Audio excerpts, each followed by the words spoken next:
Hello and welcome to Motors for the Masses, and today you join me in a head-to-head.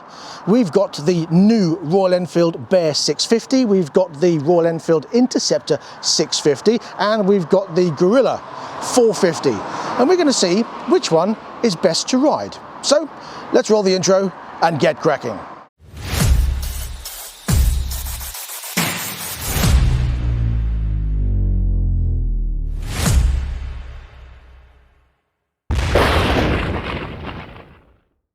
Now, even though this new BEAR650 is part of the Interceptor family, according to Royal Enfield, it's 60% new parts. Yes, it has the same engine, and I will put up all the specs in a second, so stay tuned for that. Yes, it has the same engine, and the same frame. However, the frame is different. The exhaust is different. The wheels are different. The forks are different. The lights and indicators are different. The rear suspension is different. The yokes are different. The pegs and levers are different. The seat is different. The tyres are different. And apparently 60% of it is different to that. But what is it like to ride? I mean, let's be honest, I know we've got a scrambler, and a road bike. But how many of you are going to be taking this down a green lane? I don't think that very many at all, to be honest. Mostly are going to be riding it round the streets because it's a street scrambler. You're going to be riding that round the streets, and let's be honest, most people are going to be riding that round the streets, also with a possibility of the odd green lane. But it's very doubtful. To be honest, if you're into green laning, you tend to have an enduro bike or a dual purpose bike, adventure bike, a light adventure bike, something like that, or even a heavy adventure bike. People do that too. So let's be honest, they're mostly going to be ridden on the streets. And that's what we want to find out. What do they like to ride as a daily rider? All three. Is it worth just sticking with a 450? Is it worth upgrading to the 650? Or if you're looking at a new bike, is that good enough when you are looking at something like this as an alternative? So let's find that out. So first of all, let's put up the specs.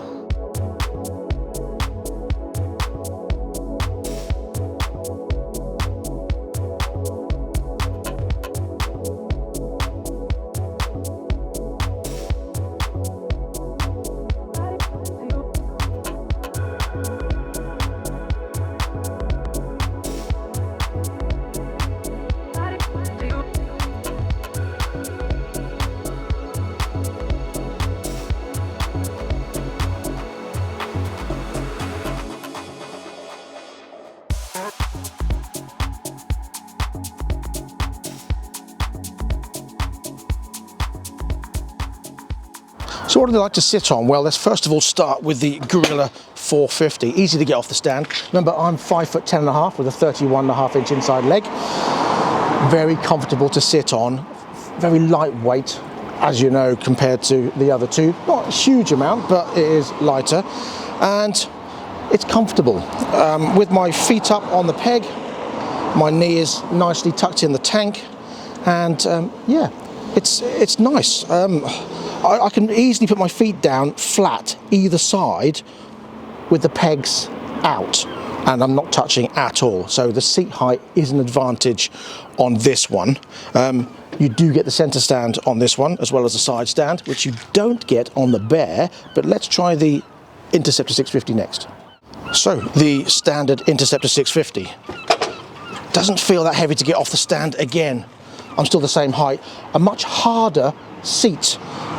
Still not huge. I can still put my feet flat outside of the pegs without any issue whatsoever. With my feet up on the pegs, you do have a little bit of a feeling that the seat is more angled backwards than there is on the Guerrilla, and it does feel harder, as I say, not as soft as the Guerrilla 450, but it's still nice to sit on. I do like the Interceptor. It's got a nice classic feel, a bit more of a stretch on the handlebars, but it doesn't feel overly heavy. As I say, there's not a massive amount of difference, especially in the feel. The view is very different. Instead of the digital dash, you've got this twin analog dash, which is very classic looking. But what about, and again, center stand and side stand on this, but what about the BEAR650? Let's have a look. Well, the biggest difference, as I said, is that there's no center stand on this, just a side stand. Easier to get on. Comfortability wise, it feels about the same as the Interceptor. A harder seat than the 450, but it's not uncomfortable, especially when your feet are up.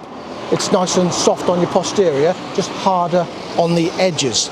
The bars are lower. You can feel they're the same sort of style bars, but they droop off in a more scramblery style, obviously. So that is not a massive problem, to be honest, but it's different. It is different. This offset digital dash is slightly different, but you know, I suppose I can put up with that. But what's interesting is that as I'm just filming these have turned up. Have a look at these. A Honda CT125 imported from Taiwan. You can get them in Japan as well, but you can't get them in the UK. Fantastic looking thing. Look at that. Massive big rack on the back there, look. Apparently you can get these in America as well, and people take them deer hunting, so you can get a nice big deer over the back and cook it at the same time as you're going home. But this is fantastic.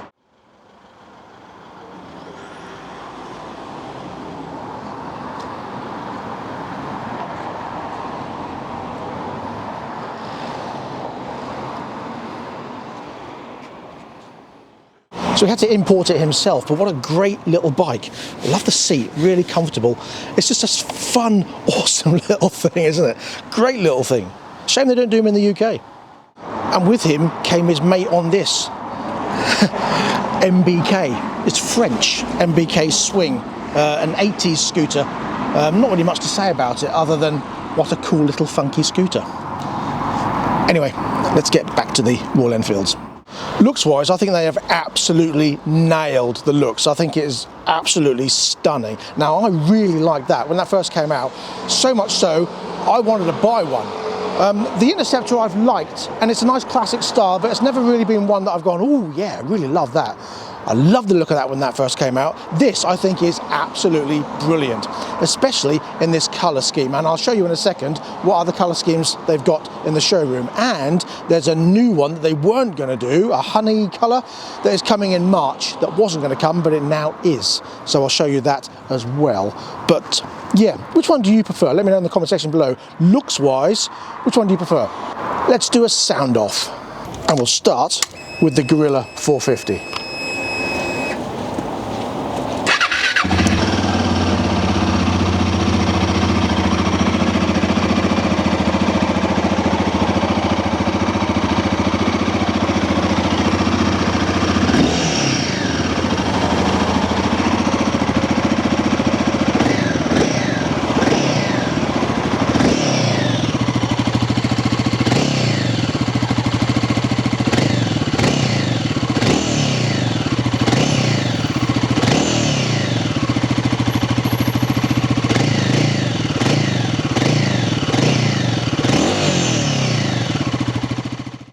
So onto the Interceptor 650.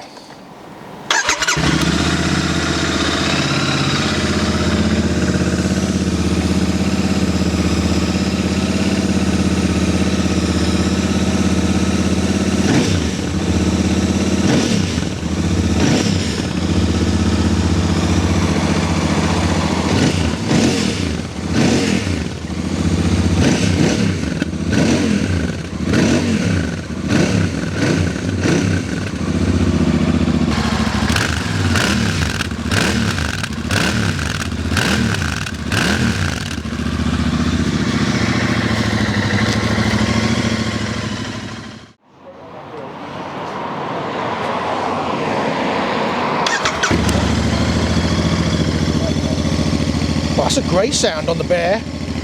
This is the Bear 650. This is the demo bike, so excuse the bits of mud. It's been out and about quite a few times. Oh, what a great rasp.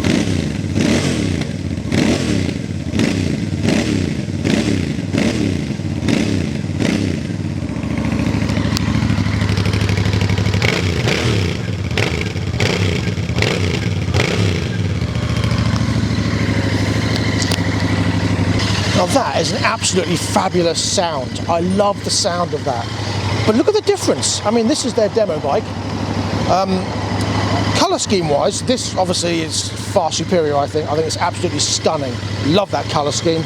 It's the best one they do. But this, the sound of it is just amazing. Listen to that. Oh, that is beautiful. Absolutely beautiful sounding. Much nicer than the twin exhaust on that. Now it's got the 270-degree crank, which gives it that nice sort of throaty feel. Obviously the engines are the same on these, but the exhaust layout is very different, and I just love what they've done with this. Absolutely love it. The look is superb, the sound is superb, the feel is good. Can't wait for the ride. LED lights and indicators.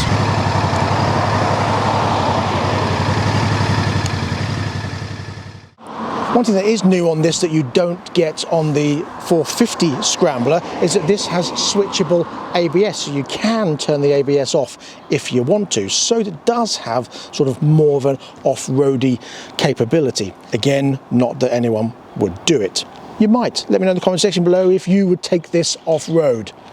Maybe you would, I don't know. But I just love everything about it so far. So that's all I've got for this part one.